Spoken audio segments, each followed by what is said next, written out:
Welcome students. हम timer and tense को continue कर रहे हैं और प्रेजेंट परफेक्ट कंटिन्यूअस टेंस में आज हम आएंगे, जिससे कि हमारा टेंस का चैप्टर पूरी तरीके से समाप्त हो जाएगा। बहुत इंटरेस्टिंग है प्रेजेंट परफेक्ट कंटिन्यूअस टेंस। आपने देखा प्रेजेंट परफेक्ट टेंस में हैज हैव प्लस V3 लगता है। आपने देखा कंटिन्यूअस में is am are plus VING लगता है। तो जब प्रेजेंट परफेक्ट कंटिन्यूअस बनाना है तो ऑब्वियस सी चीज है कि हमें परफेक्ट से भी कुछ लेना होगा और कंटिन्यूअस से भी कुछ लेना होगा। तो हमने क्या किया कि प्रेजेंट परफेक्ट से हमने हैज हैव ले लिया और प्रेजेंट कंटिन्यूअस से हमने VING ले लिया। बट अब पर एक समस्या आती है, यहाँ पे समस्या ये आती है कि हैज हैव के बाद तो हमेशा V3 लगना चाहिए। तो अब V3 कहाँ से आएगा? जब भी हम ऐसी परेशानी में फंसे कि हमें V3 चाहिए या V1 चाहिए, कोई भी वर्ब का फॉर्म चाहिए, कंटिन्यूअस फॉर्म चाहिए, तो हम हमेशा टू बी वर्ब के पास जाते हैं। BEB, टू बी वर्ब, वही हमारा बचाने वाला वर्ब है।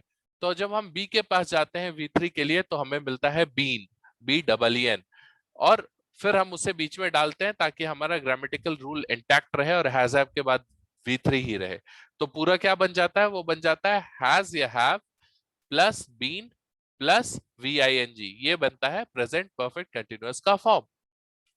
अब हैज और हैव का इस्तेमाल कैसे है वो आपको पता है। हैज आपका थर्ड पर्सन सिंगुलर नंबर के लिए इस्तेमाल होगा और have first person, second person और थर्ड पर्सन प्लूरल नंबर के लिए, क्योंकि हैज सिंगुलर और हैव प्लूरल है। अब हम आते हैं इसके इस्तेमाल पे कि प्रेजेंट परफेक्ट कंटिन्यूअस का इस्तेमाल कहां पर होता है। तो प्रेजेंट परफेक्ट कंटिन्यूअस का सब के दो मुख्य इस्तेमाल है। एक जो पहला है वो ये है कि भाई अगर कोई कार्य भूतकाल में शुरू हुआ हो, अभी जारी हो और फ्यूचर में भी उसके जारी रहने की संभावना हो, plus some work that started in the past is still continuing and is expected to continue in the future too। जब ये तीनों चीज हो, आप तब क्या हम इस्तेमाल करेंगे प्रेजेंट परफेक्ट कंटिन्यूअस टेंस का। प्रेजेंट परफेक्ट कंटिन्यूअस टेंस जैसे एग्जांपल के तौर पे आप ले सकते हैं, I have been living in Delhi since 2013। मैं दिल्ली में रह रहा हूं 2013 से। जब भी मैं कहूं मैं दिल्ली में रह रहा हूं 2013 से, तो इसका मतलब अभी भी मेरे रहने की पूर्ण संभावना है कि आगे भी अभी मैं रहने वाला हूं। They have been waiting here for 2 hours. वो यहाँ पर 2 घंटे से इंतजार कर रहे हैं।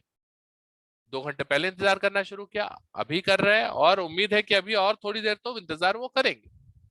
तो यह है पहला इस्तेमाल।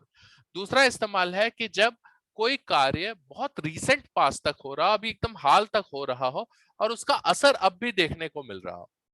जब कोई कार्य हाल तक चल रहा हो और उसका असर अब भी मौजूद हो, तब ऐसे कार्यों को दिखाने के लिए हम फिर से प्रेजेंट परफेक्ट कंटिन्यूअस का इस्तेमाल करते हैं। उदाहरण के तौर पे, I have been running too fast. मैं बहुत तेज दौड़ता रहा हूं। अब जाहिर सी बात है, वो बंदा हाफ रहा होगा या थका हुआ होगा, उसका असर उस पर दिख रहा होगा। He has been working in the garden. वो गार्डन में काम करता रहा, अब चाहे मिट्टी लगी हो, जो भी चीजें, वो दिखेगा, वो असर उसके ऊपर दिखे। उस आदमी को देख के हमें पता चल रहा होगा कि ये गार्डन में काम कर रहा था काफी वक्त से। अब एक चीज और आती है, कई ऐसे खासतौर से सिंस और फॉर के इस्तेमाल वाले जो सेंटेंसेस हैं, वो हम देख सकते हैं कि भाई वो प्रेजेंट परफेक्ट और प्रेजेंट परफेक्ट कंटिन्यूअस दोनों में हम इस्तेमाल कर सकते हैं सेम अर्थ के साथ। ये बहुत मजेदार चीज है, इसलिए कंफ्यूजन नहीं होना चाहिए। कई बार लोग कंफ्यूज हो जाते हैं कि इस सेंटेंस को हम प्रेजेंट परफेक्ट में डालें या प्रेजेंट परफेक्ट कंटिन्यूअस में।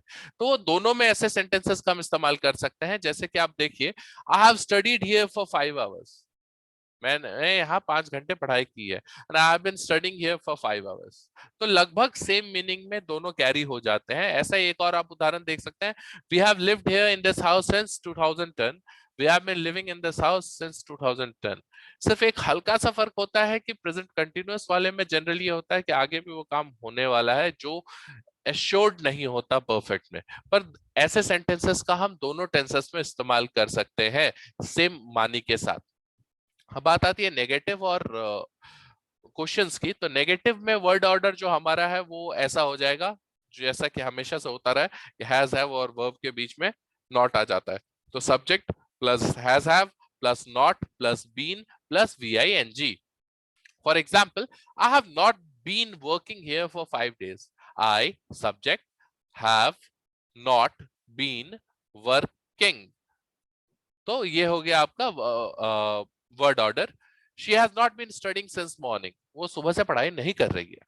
She subject has not been VING, तो ये आपका पूरा वर्ड ऑर्डर हो जाता है। क्वेश्चंस के वर्ड ऑर्डर में ज्यादा परिवर्तन नहीं आता, वही होता है कि हैज हैव आगे आ जाता है, फिर सब्जेक्ट, फिर बीन, फिर VING।